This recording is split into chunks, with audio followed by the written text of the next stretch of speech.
السلام علیکم ورحمۃ اللہ۔ سوال یہ ہے کہ کیا حضرت سیدہ ہند بنت عتبہ رضی اللہ عنہ نے حضرت حمزہ رضی اللہ تعالی عنہ کا کلیجہ چبایا تھا؟ مسئلہ یہ ہے کہ سکول کی کتابوں میں لکھا ہوا تھا، آج پتہ نہیں لکھا ہے یا نہیں ہے۔ تو بہت ساری دینی سیرت کی کتابوں کے اندر بھی لکھا ہوا تھا کہ ہند بنت عتبہ نے حضرت حمزہ کا کلیجہ نکالا اور کلیجہ چبایا۔ یہ ضرور ہے کہ شہدائے احد کی آنکھیں نکالی گئیں، ہونٹ کاٹے گئے، ناک کاٹا گیا، کان کاٹے گئے، مگر یہ کہ حضرت ہند رضی اللہ تعالی عنہ نے حضرت حمزہ بن عبد المطلب رضی اللہ عنہ کا کلیجہ نکال کر منہ میں چبایا یا نگلنے کی کوشش کی، تو یہ قصہ ثابت نہیں ہے، یہ قصہ ثابت نہیں ہے۔ اور یہ شعر افضل مروت صاحب کی لا علمی ہے، تو ان کو چاہیے کہ وہ فی الفور معافی کا معاملہ کریں اور ایک اور ٹیوٹ کر کے جو ہے وہ اپنی لا علمی کا برملا اعتراف کریں اور لوگوں سے، مسلمانوں سے جو ہے وہ معافی کا معاملہ کر لیں کہ بھائی میرے علم میں یہ بات نہیں تھی،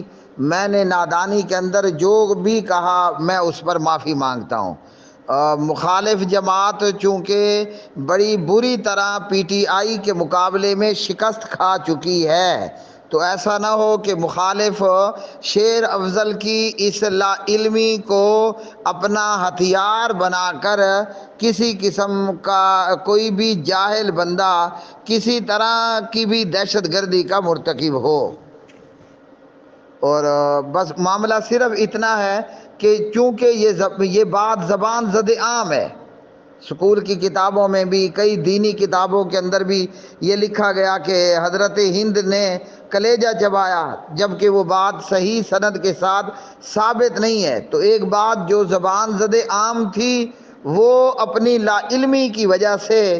افضل مروت نے جو ہے وہ اپنے منہ سے نکال دی، اور ان کو چاہیے کہ وہ اپنی بات سے رجوع کر لیں۔ اور ہمیں چاہیے کہ اگر کوئی بندہ اپنی نادانی یا لا علمی کی بنیاد پر ایسی کوئی بات کر دیتا ہے تو اس کو ہم سمجھائیں کہ میاں آپ اس پر تحقیق کرو، آپ کی یہ بات درست نہیں ہے۔ اور یہ بھی ہم سب یاد رکھیں کہ وہ حضرت واشی بن حرب ہو یا ہند بنت عتبہ ہو یا حضرت عمر بن عاص کی یہ روایت ہے، جب کوئی بندہ مسلمان ہو جاتا ہے تو مسلمان ہونے کے بعد اللہ اس کے پچھلے سارے گناہ معاف کر دیتا ہے۔ تو جناب حضرت ہند ابو سفیان کی بیوی اور معاویہ کی ماں رضی اللہ عنہ اجمعین، یہ نبی پاک علیہ السلام کی ایک صحابیہ ہیں، اور صحابیہ کو ایک جو ہے وہ اپنے کیا میں کہوں مریم نواز جیسی عورت کے ساتھ مثالیں دینا یہ ہرگز درست نہیں ہے۔ مریم نواز ہو یا ہم ہوں، ہم صحابہ اور صحابیات کی تھوک تک کو بھی نہیں پہنچ سکتے۔ تو ضرور سیاسی مخالفت جو انہوں نے کرنی ہے وہ کریں، لیکن بہرحال یہ بھی خیال رکھنا ضروری ہے کہ کہیں کسی سے بھی اس کی نادانی اور لا علمی کی وجہ سے کسی صحابی یا صحابیہ کی توہین بھی نہ ہو۔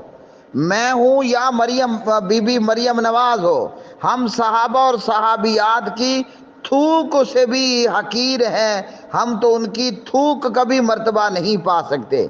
تو اس لیے ہمیں ہمارا اسلام یہ اجازت نہیں دیتا کہ ہم صحابیہ کو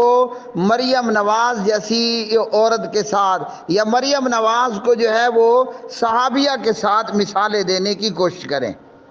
افضل مروت صاحب کو چاہیے کہ وہ توبہ اور استغفار کر لیں اور اپنی بات سے رجوع کر لیں، اور لوگوں کو چاہیے کہ وہ کافر کے فتوے لگانے سے گریز کریں۔